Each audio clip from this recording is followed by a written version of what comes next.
What's more likely? Never say never, but never. All right. What do you have over there, Chris? Well, let's get the ridiculous out of the way since it is Duck Boat Day Parade. Mm-hmm. Who's more likely to finish their careers with more NBA titles? This is for you, TJ. Stephen Clay or Tatum and Brown? Stephen Clay or Tatum and Brown. Who's going to finish their careers with more NBA titles? Oh, Stephen Clay. Winning 4 is incredibly difficult. I think Tatum and Brown have 1 or 2 left in them, but getting to 4 is tough. Yeah, 2022 hurt. Yeah, I think 4 is they're in the clubhouse, right? And you're assuming they don't win another one, right? Well, Clay's not going to be on the team next year. So there you have it. How many players individually have 4? It's a pretty small club as it is. That's true. Yeah. Well, how many does PJ Tucker have? I'm serious, by the way. Steve Kerr, Robert Ory, they've got enough for 2 hands. All right, so would you agree with that, TJ? Would you go with Stephen Clay? Absolutely. Okay, very good. What else you got then, Chris? I disagree with you guys.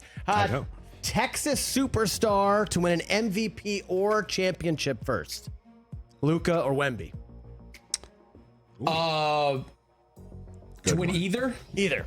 Luka. Luka, what was he, 3rd in MVP voting this year? 2nd, I forget what it was. He's right there on the doorstep. I think his team's going to be better next year. Voters, one of the things I think worked against Luka was that they were the 5 seed this year. I think they're going to be a little bit better as a team next year because of the things we talked about, Derek Lively. And if he puts up the same kind of numbers he did this year on a team that is the 1st, 2nd, or even 3rd seed next year, I think he's going to be a strong favorite to win MVP. That said, you in the first segment talking about how deep the Western Conference is, you're like, oh, and here comes Wemby for year 2. I mean, the way he was playing towards the end of the regular season, just some of the videos that would pop up in the palm of my hand of a block shot here, running the floor there, then a block shot there, then a three-pointer there, all in the same sequence. Yeah. I lost track. That happened multiple times. And so I'm not talking about a title there, but I guess you can't be an MVP on a team that's like battling for the play-in seed, number 10. Is that what you're saying? You really can't. Like what Westbrook won when he was 6th with Oklahoma City that year. Usually it's reserved for teams that are in the top, players on teams in the top 3. We're asking the question now. Yes, sir. Before San Antonio does anything, right? And San Antonio is one of the teams to watch this offseason, including next week leading into the draft. They've got 2 lottery picks inside the top 8. They've got cap space. They've got movable contracts. They need a point guard to play opposite Wembanyama. Think of what he did this year with effectively, Jeremy Sochan, a power forward, starting at point guard for much of the year.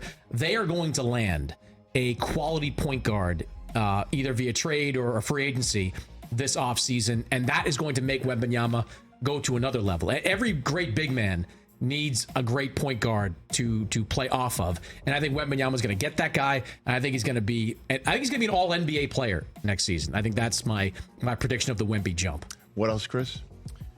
To be a more competitive tournament, what's more likely here? The NBA playoffs that just happened or the upcoming Summer Olympic men's basketball? Interesting. The Summer Olympics. The USA team is like suiting up the Avengers for this. Like they're sending their best once again. But look at the teams that are out there. USA basketball might not be the best team in North America. Canada just released its roster, and I think Andrew Wiggins is probably going to be a part of it. Jamal Murray, Andrew Wiggins, Shai Gilgeous-Alexander, Dylan Brooks, they are stacked up in Canada with really high-level NBA players, many of whom have been playing together for multiple cycles. The thing that trips the U.S. team up is that they keep reinventing the roster. They keep bringing new guys back in instead of having the same team over and over again that develops consistency. What made them the Redeem team a great team was that they were part of the 2003 tournament, the 2004 Olympics, 2008, all the way up to 2012. A lot of the same guys on that roster. This team, some of the guys will be back, but it's like LeBron's back. You bring in Jason Tatum back, like just a bunch of guys that are not used to playing against each other. Whereas France, Slovenia, Canada, I think Giannis is going to play, I believe, for Greece. Like, these are a bunch of guys that are used to playing with each other. I think that's going to be an ultra competitive tournament. I wouldn't even make the U.S. team the favorite going to that tournament. Really? Yeah. Okay. Yeah, I'd have to agree with that.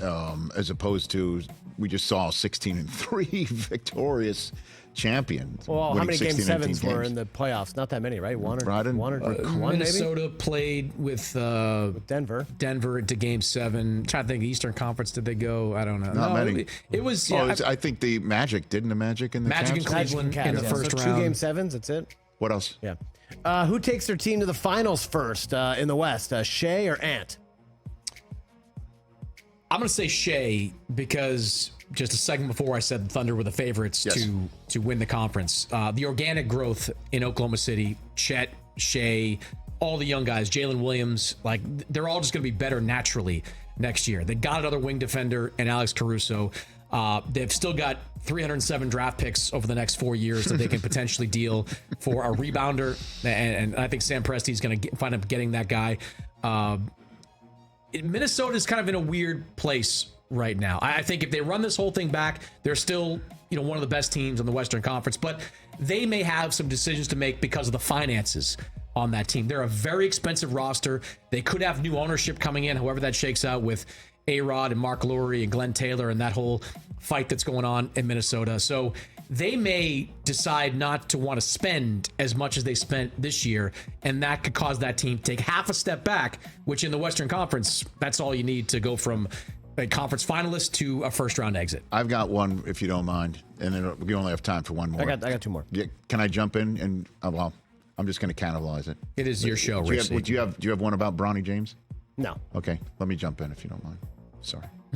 Not interested. Because I got to send him off. Well, what's more likely at this point next week? Draft is over. We are talking about LeBron leaving Los Angeles to play with his son because his son winds up in a spot that's significant, or it doesn't matter because the Lakers use the 55th overall selection on him. Yeah, I think it doesn't matter. I don't get the sense that any team is overly interested in Bronny right now. Like, that could change. The second round is where you take flyers, right? Like, just have some fun and go on Basketball Reference sometime and look at the history of second round picks. That's what I'm saying. If the Lakers are 55th overall, like, why not just remove any sort of part of the equation and just bring his son in here? Well, yeah, like, I don't think he gets past 55, basically, is what I'm saying. Does he get picked by somebody before then?